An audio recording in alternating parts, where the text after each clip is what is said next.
ہم مسلمانوں کو خداوند عالم نے بے شمار نعمتوں سے نوازا ہے۔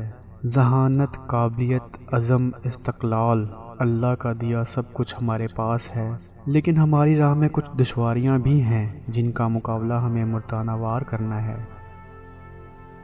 میں ایک بار پھر اپیل کروں گا کہ جن لوگوں کو انتخابات میں حصہ لینے کے لیے مسلم بورڈ کی طرف سے ٹکٹ نہیں ملے، اگر انہوں نے 10 کروڑ مسلمانوں سے غداری کی تو وہ خود بھی وزیر اعظم یا وزیر بننے کے لیے زندہ نہ رہ سکیں گے۔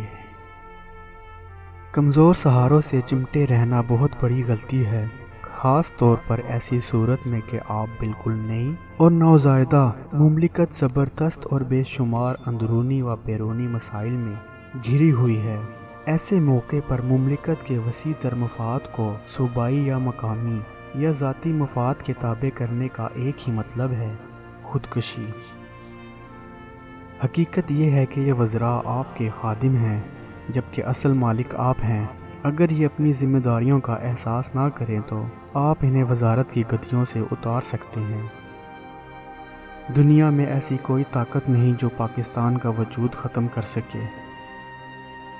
بڑے سے بڑے اور چھوٹے سے چھوٹے، ہم سب مملکت کے ملازم اور خادم ہیں۔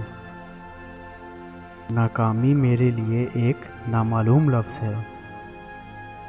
میں آپ کو مصروف عمل کرنے کی تاکید کرتا ہوں۔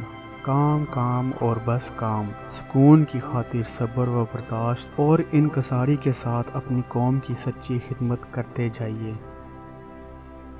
ہمیں ایک ایسی ریاست چاہیے جہاں ہم آزادی سے رہ سکیں اور جہاں ہم اپنی مرضی سے اسلامی تہذیب اور اصولوں کے مطابق جی سکیں۔ ہم عموماً اور نوجوان خصوصاً بچت کی حیثیت سے واقف نہیں۔ اگر آج ہم 1 پیسہ بچائیں گے تو کل یہ 2 پیسے اور اس کے بعد 4 پیسے ہو جائے گا، اور یہ سلسلہ یوں ہی جاری رہے گا۔ اپنی بساط سے زیادہ خرچ کرنے اور قرض لینے کی عادت نے ہمیں برصغیر میں اپنی خود مختاری سے محروم کر دیا۔ آپ اچانک ایک نئی دنیا تخلیق نہیں کر سکتے۔